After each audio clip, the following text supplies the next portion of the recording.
So I'm going to read this question that came to us, and I'm going to put it in the segment in my dominant and aggressive dog course on when is it time to toss in the towel. I don't often recommend euthanizing a dog without knowing the dog, without knowing the dog's training, the dog's bite history, the training ability of the person that owns the dog.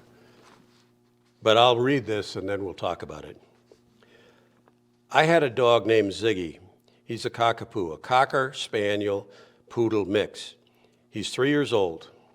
When he was 1, he attacked one of my sons, and I had to rush my son to the hospital with multiple bites. The doctors told me to get rid of the dog because once they have tasted blood, they will continue to bite. Just another example of doctors are not dog behaviorists and they're not dog trainers, because that's not true. But once you allow a dog to practice that kind of behavior, every time it does it, it gets stronger and stronger and stronger, which is what happens here. My children did not want me to get rid of him, and to be honest, I did not want to either. So we gave him another chance. He's very close to me, and he's a very jealous dog. He constantly attacks my other dog, a Schnoodle, a Schnauzer Poodle mix, to the point that I had to keep my Ziggy behind a gate in the house. One day, a couple of months ago, he attacked my 2-year-old grandson and bit off the tip of his nose. That night, my husband and older children took Ziggy to the rescue in Philadelphia, Pennsylvania. He was so aggressive with everyone, snapping and biting, that they said they would surely put him to sleep the following day. My husband and children don't have the heart that I do, so they brought him back. He got a little worse so that we could not let him go around many people, including my older children, or else he would attack them. He got along greatly with my youngest child, and of course myself. The other night, my youngest son was playing fetch with him, and out of nowhere, Ziggy attacked him and bit him in the face. I rushed him to the hospital, where they had to put stitches in my son's cheek. That night, my oldest son and my daughter took him back to the rescue and left him there. He will surely be put to sleep now. In fact, when they looked at his record on the computer, he had a red flag next to it. I assume it's because he had been banned from all the groomers here and had to be put to sleep at the vet's office if they were going to groom him. It's been 3 days since he's taken to the rescue. They said that by law, they would have to wait 10 days because they want to put him to sleep. Time is running out. I feel really guilty for letting him be sent away. I know my family's safety is more important, but my heart is breaking for my Ziggy. I want him back so badly I cry every day and night. Did I do the right thing by letting them take him to the rescue to be put to sleep?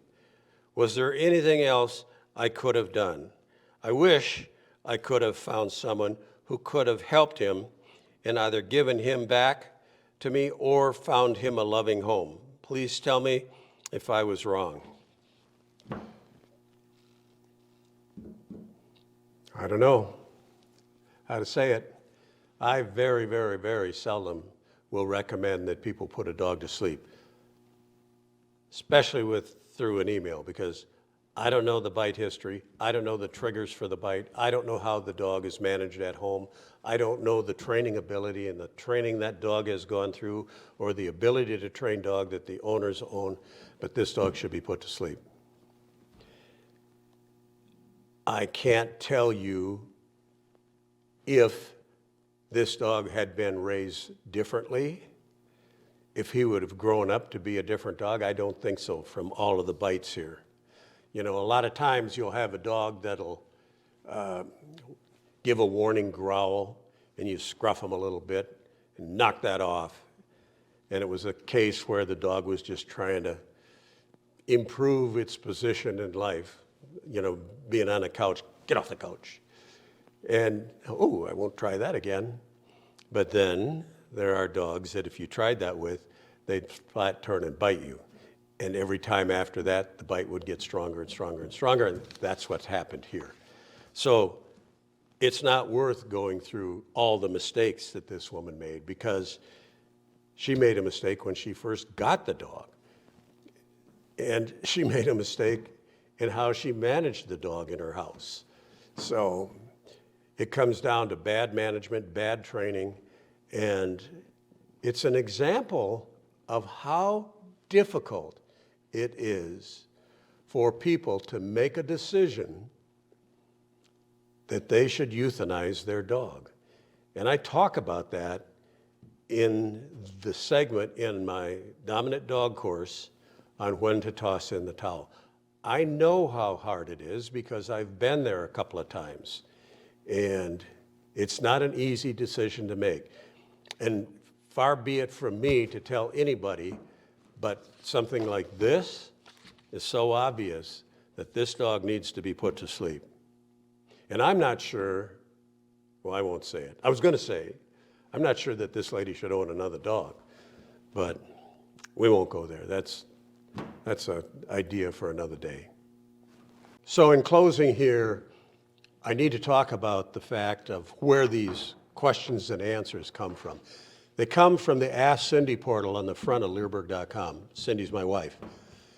And if you don't need to be a customer of Leerburg to ask a question. If you have a question on training, if you have a question on raising puppies, on healthcare, on breeding, feel free to log in. And you do need to put your email address, because the email is tied to the question that you have. And if Cindy comes back, or if you come back a week or a month or a year later, she can call up all of the questions and answers that you've written in on and review them. And it's just a better way for her to help. We don't sell mailing lists. We don't spam people with our mailing list. We do have two weekly newsletters that go out, but people can opt into those newsletters. If they want to opt out, they're off the list and they don't get a newsletter. They also don't learn about when we have good sales on our online courses either, or on the equipment that we sell. So, if you have a question, ask Cindy. She answers them usually the day after people write them in, unless she's not feeling good or unless she's traveling.